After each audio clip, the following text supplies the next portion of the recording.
Kenapa tak tukar je Menteri Ekonomi? Beberapa minggu lalu, kecoh isu rombakan jemaah menteri. Lumrahlah seorang menteri ekonomi berdepan dengan semua ini. Sementara saya mengalu-alukan pandangan, ia mestilah bersandarkan kepada penilaian yang menyeluruh dan bukan diambil sekerat-sekerat. Ada juga yang rindukan zaman duit KWSP mereka dikeluarkan untuk berbelanja. Assalamualaikum warahmatullahi wabarakatuh. Alhamdulillah geng, kita bersama lagi. Okey, pasal apa? Baru-baru ni rombakan kabinet. Kenapa Rafizi Ramli masih dikekalkan sebagai Menteri Ekonomi? Ui, walang untit ni bukan main lagi daripada kata, oh, Rafizi Ramli Menteri Ekonomi kena tukar dengan Datuk Jo, kena tukar dengan ini. Menteri Kewangan pun kena bagi kat kawan tu, kena bagi dekat kawan ni. Kenapa Rafizi Ramli masih dikekalkan? Rafizi ni dia tak bijak. Rafizi ni dia tak ada idea. Tak ada hasil sepanjang 1 tahun dia menjadi Menteri Ekonomi. Kan? Tapi itulah kenyataan-kenyataan yang dikeluarkan oleh para walaun. Para walaun, aku nak tanya hampa ni, yang mana hampa tengok.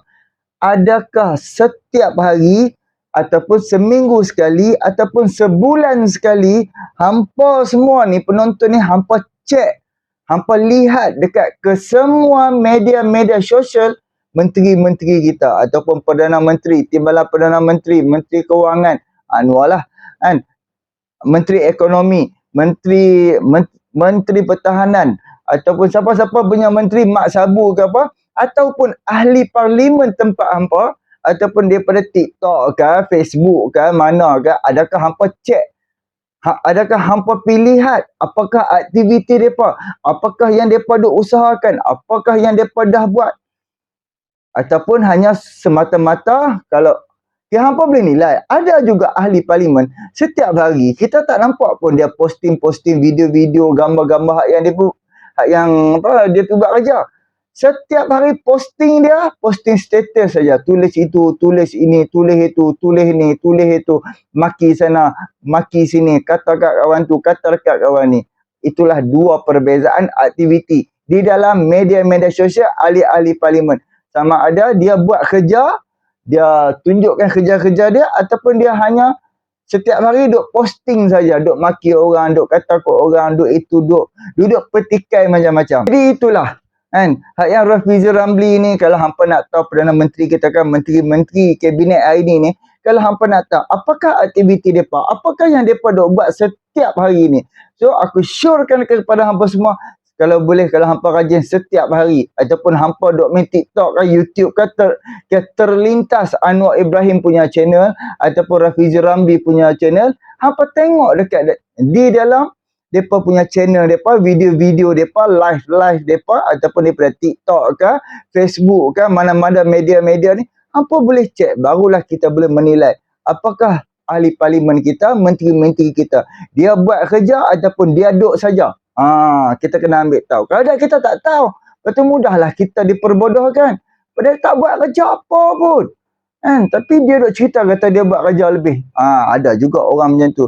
So aku nak bawa dengan hampa sama-sama, jom kita dengar apa yang diperkatakan oleh Tuan Badan sendiri, Rafizi Ramli sendiri. Apa dia kata kepada respon kepada walaun tik ni, apakah kerja usaha yang sedang dibuat oleh Rafizi Ramli. Jom sama-sama kita dengar apa yang diperkatakan oleh Rafizi Ramli. Jom. Kenapa tak tukar je Menteri Ekonomi? Beberapa minggu lalu, kecoh isu rombakan jemaah menteri.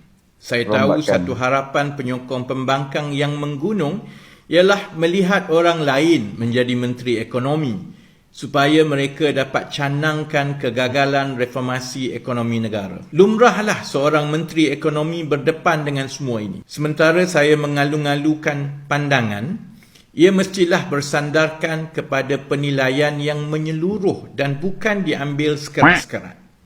Ia juga mesti mengambil kira perspektif kedudukan ekonomi dan kewangan negara yang diambil alih oleh kerajaan perpaduan setahun yang lepas.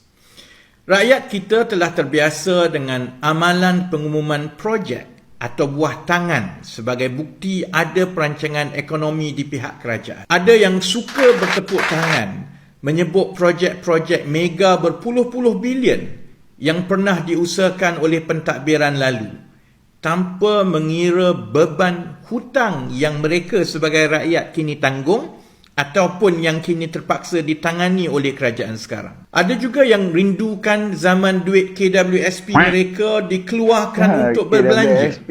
Senang sekejap tetapi susah untuk tempoh yang lama, di samping mendorong kenaikan harga barang apabila sejumlah wang disuntik ke dalam ekonomi dalam tempoh yang begitu singkat. Tugas Menteri Ekonomi bukanlah menjadi Santa Claus membawa hadiah percuma kepada rakyat. Amanah saya ialah untuk membetulkan struktur ekonomi negara yang telah menyimpang dari landasan pertumbuhan yang mampan akibat daripada amalan-amalan ekonomi yang kita tidak lagi mampu tampung sebagai sebuah negara dan masyarakat.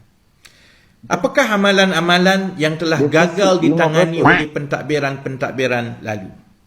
Pertama, amalan subsidi pukal yang diberikan kepada semua, tidak kira kaya atau miskin, pelawat asing, pelancong serta pekerja-pekerja asing. Tanggungannya telah mencecah sekitar 80 bilion ringgit setahun, sedangkan wang ini boleh diberikan terus kepada keluarga warga negara Malaysia yang layak menerima untuk mereka belanjakan. Kedua, amalan berhutang dan menggagau apa-apa tabung yang ada asalkan kerajaan pada ketika itu boleh dilambung seperti Santa Claus, defisit yang berterusan tinggi, dividen dari Petronas yang diambil tinggi setiap tahun, membelanjakan tabung amanah rakyat tanpa ada rancangan untuk mengurangkan hutang kerajaan. Ketiga, pergantungan kepada pekerja asing yang telah mencecah 2.5 juta orang. Itu yang didokumenkan. Yang tidak didokumen lebih tinggi dari itu, yang akhirnya menyempitkan ruang pekerjaan kepada warga negara kita. Kesannya bukan sahaja kepada peluang pekerjaan, tetapi juga aliran mata wang keluar apabila gaji mereka dihantar pulang setiap bulan, yang ada kesan secara tidak langsung kepada nilai mata wang ringgit. Keempat, perangkap ekonomi nilai rendah yang menyebabkan crowding out ataupun cannibalization, iaitu peniaga mikro, kecil dan sederhana saling bersaing sesama sendiri dalam pasaran setempat ataupun nasional kerana tidak mampu untuk mengusahakan produk atau perkhidmatan yang mempunyai kandungan nilai dan teknologi yang lebih tinggi. Sebab itu, 95% dari entiti perniagaan berdaftar di negara ini adalah perniagaan mikro dan kecil yang sukar menembusi pasaran nasional, apatah lagi pasaran antarabangsa. Kelima, pertumbuhan gaji pekerja yang tidak selari dengan kenaikan harga barang yang menyebabkan rakyat terdedah kepada risiko kenaikan kos sara hidup apabila ada gangguan bekalan dalam bentuk harga ataupun penawaran barangan dan perkhidmatan. Saya tahu saya akan terus menjadi sasaran serangan pembangkang kerana ia perkara yang termudah untuk mereka.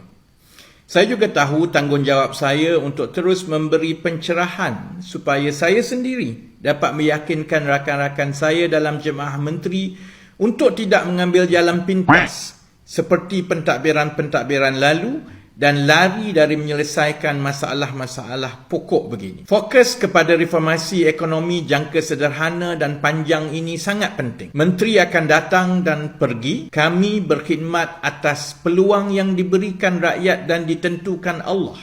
Amanah saya sebagai seorang menteri ialah untuk membantu mengeluarkan Malaysia dari jerat-jerat struktur ekonomi ini yang dibiarkan menjala sebelum ini, supaya mereka yang datang selepas saya tidak perlu bergelumang seperti sekarang.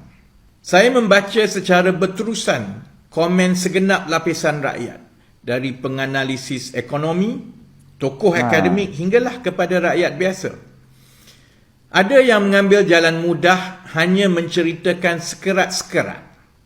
Dan pandangan begitu banyak senang sangat. dilambung, terutamanya oleh warga maya yang cenderung kepada pembangkang. Namun banyak juga yang memahami tugas berat membetulkan struktur ekonomi negara ini. Salah seorangnya ialah seorang Profesor Dr. Geoffrey Williams, seorang ahli ekonomi lulusan University of Cambridge dan berpengalaman sebagai ahli ekonomi di universiti ternama dunia seperti University of Oxford dan University of London. Beliau berpengalaman selama 17 tahun sebagai ahli ekonomi di Malaysia dan pernah melalui dasar ekonomi yang dilaksanakan oleh pelbagai pentadbiran sebelum ini. Bila beliau memberi nada positif kepada rombakan jemaah menteri dalam mengemudi agenda reformasi ekonomi negara, saya berharap lebih ramai yang mengambil perspektif menyeluruh mengenai cabaran ekonomi negara seperti disiplinnya seorang ahli ekonomi. Okey, geng. Cabaran ekonomi negara kita ni tahun 2023 ni dah nak masuk 2024. Allahu Akbar. Memang harga, contoh macam kita ambil daripada segi harga-harga barang. Harga yang dikawal, memang kerajaan kawal. Memang masih disubsidikan. Hanya sekarang ni, disebabkan pendatang asing tu terlalu ramai, barang yang sepatutnya sampai kepada rakyat dah sampai kepada mereka. Aku dah ulang banyak kali di dalam video-video aku. Okey, kita ambil dalam satu pasaraya. Kita ambil Giant ke, Tunas Manja. Aku dekat rumah aku ada satu Tunas Manja. Aku pernah masuk sekali. Kan? Sebab aku pun tak apa berkenan. Tapi aku tengok pekerja dia majoriti Nepal yang pakai gelang tu. Ada macam India, ada macam Bangladesh, ada macam Rohingya. So, minyak, contoh macam barang subsidi tu sampai. Minyak sampai ke pasaraya tersebut. Orang yang mula-mula beli dulu, minyak ke beras ke, pekerja-pekerja dalam tu. Mereka beli bukan untuk mereka saja. Mereka pekerja pun ada beberapa puluh orang. Mereka beli untuk mereka dan mereka beli untuk kawan-kawan yang di rumah. Kalau pagi sampai 100 pack, 100 bungkus ataupun 50 beg beras tempatan. Mereka dah beli, baki tinggal lagi 20 beg. Ataupun kalau bungkus, 100 bungkus, mereka beli geng-geng mereka pun beli berkali-kali untuk nak fikir kawan-kawan mereka. Baki dah tinggal 30 bungkus yang minyak masak. So, kita rakyat, pagi-pagi ni, kalau macam orang rumah kita hak tak bekerja, jarang, contoh macam bini aku pun, dia tak pergi ke pasaraya. Dia hanya pergi kedai-kedai Aceh, kedai-kedai runcit kecil-kecil ni je, sebab dekat dengan rumah. Jarang-jarang sekali lah baru kami masuk pasaraya. Tapi yang berlaku di dalam pasaraya, sebab sekarang ni kita nak dapat beras tempatan paling mudah dekat pasaraya, dan kita nak dapat barang-barang subsidi gula ke, minyak ke, tepung ke apa, majoriti di dalam pasaraya yang besar, bukan yang kecil-kecil, tak payahlah. Macam Giant dia ada buka mini ke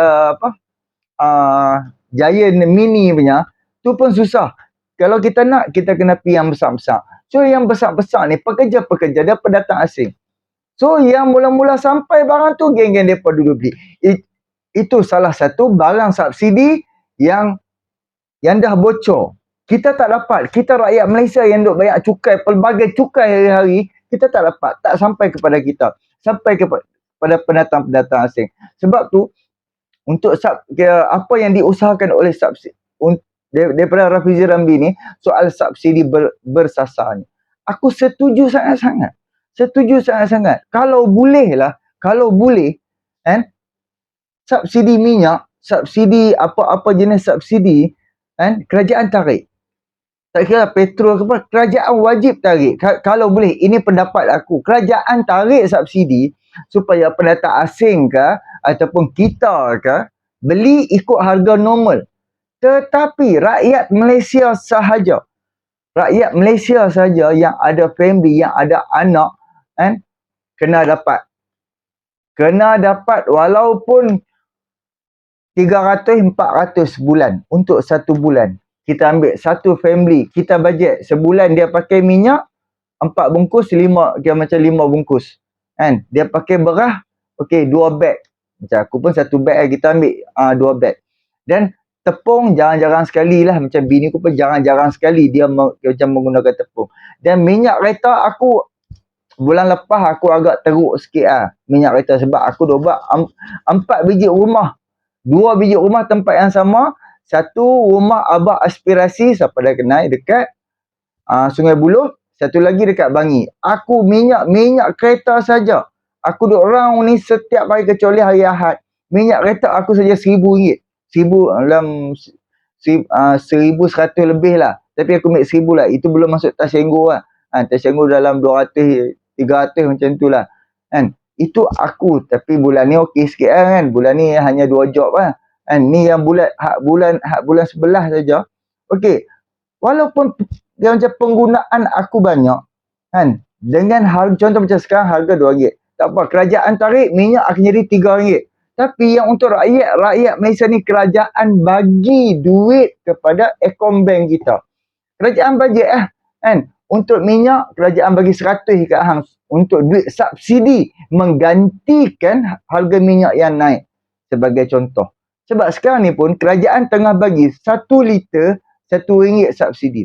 Kepada semua, kita ke, pendatang asing ke, siapa yang boleh isi minyak kereta, 1 liter kerajaan bagi subsidi RM1. Bayangkan, satu hari berapa juta liter dan berapa juta ringgit yang kerajaan dok kena bagi. Sedangkan dia pendatang asing. Adil ke tak adil? Jadi lebih baik kerajaan kira, kalkulate, patutnya bagi kepada rakyat. Jangan pendatang asing ke apa, sebab sekarang ni hampa bayangkan 3.5 juta.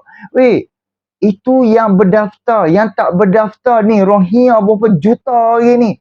Kan, Rohingya apa tu Bangladesh lah, yang tak bayar permit lah, yang lari lah, yang Indonesia masuk ikut laut lah, apa Thailand lah, apa semua ni, apa bayangkan berapa banyak ni. Jadi inilah yang sedang dipikirkan oleh Menteri Ekonomi kita hari ini. Nak bakti ke apa? Bukan senang. Tapi memanglah mereka ni, mereka tak nampak, mereka tak tahu aktiviti usaha Rafizi Ramli. Mereka tak cek pun media sosial Rafizi Ramli. Sebab tu mereka boleh sembang, mereka boleh kritik, boleh hantar macam-macam. Sebab benda perlu ambil masa, ambil tempoh yang lama. Tak ada kerajaan lagi yang dah berjaya dan dah usaha untuk nak buat subsidi bersasar. Ini first kerajaan yang 2024 akan berjalan subsidi bersasar. Dan seperti mana yang diperkatakan oleh Rafizi Ramli tadi, kalau kita nak menilai seseorang menteri, sesuatu kementerian, nilailah daripada segi keseluruhan. Bukannya tengok sekerat-sekerat, ambil dengar komplain orang, komplain tu seminit, 2 minit.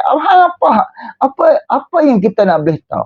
Melainkan kita tengok dekat channel Rafizi Ramli, ada video 30 minit kan, pencerahan dia soal apa perancangan dia, usaha dia. Dengar yang 30 minit tu sampai habis, baru kita faham. Jangan duk dengar sekerat-sekerat, dan para walau ni sedap lah duk potong sekerat. Lepas tu duk sebarkan, buat satu naratif pula. Padahal mangkang.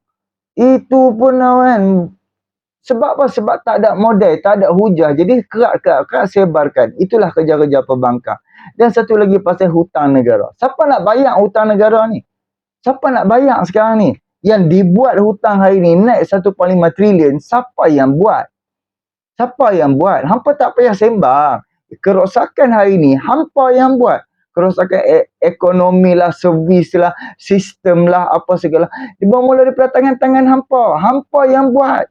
Hampa yang meninggalkan hutang 1.5 trilion. Hampa ingat benda ni senang-senang lah kan. Saja-saja disebabkan bukan kelayakan Rafizi, Anwar Ibrahim pun takkan ambil Rafizi pergi duduk dekat satu-satu kementerian tu. Sebabkan Anwar tahu Rafizi ni mampu. Sebab itulah dia masih kekal sebagai Menteri Ekonomi. Sebab dia tahu. Tapi kena ambil masa lah. Takkan petik jari terus jadi. Kan? Alhamdulillah sekarang program IPR, Intensif Pendapatan Rakyat, alhamdulillah dah berjaya, dah berjalan. Dan yang mana daripada B40 sudah boleh jadi yang macam T20. Gaji sampai 18,000 sebulan. Siapa tak mau kan? Jadi inilah sedikit perkongsian aku kan. Janganlah jadi seperti mana yang diamalkan oleh Perikatan Nasional. Korek tabung, minta kat Petronas, letak interest tinggi, minta dividen tinggi. Lepas tu korek kumpulan amanah wang pesara lah apa semua kan, ambil duit sana, ambil duit sini kan. Pelbagai masalah yang depa tinggalkan. So kerajaan hari ni kena kira-kira balik. Duit apa yang dah ambil kena pi top up balik. Hutang negara, bunga kena bayar, itu kena bayar. Macam-macam. Lepas tu kena fikir pula. Ni hak yang diusahakan oleh Hak Yang Rafizi duk nak naikkan gaji-gaji rakyat ni pula. Fikir pula macam mana dengan syarikat-syarikat, company-company ni pula. Macam mana kita nak deal kan, kerajaan akan bagi duit kepada syarikat, yang penting syarikat ni naikkan gaji-gaji pekerja. Lepas tu nanti syarikat ni kena hantar balik respon macam mana, apa dia bulan pertama macam mana hampa buat, macam-macam. Tapi walau ni depa tak fikir semua-semua tu. Peluang-peluang pekerjaan yang diusahakan oleh Anwar Ibrahim, pi cari pelabur mai masuk ke macam ke dalam negara kita, buka kilang besar-besar yang akan isi orang di dalam tu warga negara Malaysia.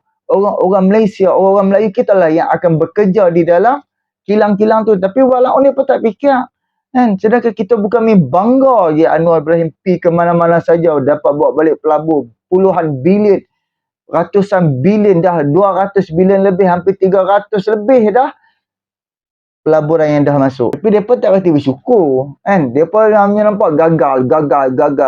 Jadi itulah sekecil-kecil perniagaan Rafizi Ramli fikir sehingga ke sebesar-besar perniagaan. Sebab bila perniagaan kecil ni maju, sehinggalah perniagaan besar ni yang maju, kerajaan yang akan dapat benefit. Yang penting sebelum kerajaan dapat benefit, kerajaan perlu keluarkan modal dulu bantu rakyat. Apabila mereka dah senang, mereka dah berjaya perniagaan, mereka dah berkembang, of course lah mereka akan bayar cukai. Dan apabila kerajaan dapat cukai, kerajaan dapat jana pendapatan, dan pendapatan hak yang kerajaan tu bolehlah menampung hak yang kos sara hidup, boleh bagi kepada rakyat, boleh selesaikan masalah-masalah perniagaan, macam-macam. Tapi dia tak fikir semua tu. Kerajaan hari ni yang kena fikir semua tu. Inilah sedikit perkongsianku. Mulai tahun depan bulan Januari, siapa yang duk acah-acah bijak sangat, acah-acah duk nak komplain sangat menteri-menteri, Rafizi Ramli dah sediakan platform. Boleh mai, tak puas hati ke apakah, boleh berpodcast, boleh bersemuka dengan Rafizi Ramli. Tarikh-tarikh yang akan ditentukan, bolehlah nak lepas geram, nak kata apa, boleh. YB viral, dia tak ada tolong, duduk diam-diam, jangan duk komplain banyak. Kalau hang ada tolong, set tarikh, terima surat daripada Rafizi Ramli dan isi hang punya macam maklumat dan boleh pergi jumpa dengan Rafizi Ramli. Okey, terima kasih banyak. Boleh tolong subscribe, like, komen dan share. Takkan maaf tuan. Assalamualaikum.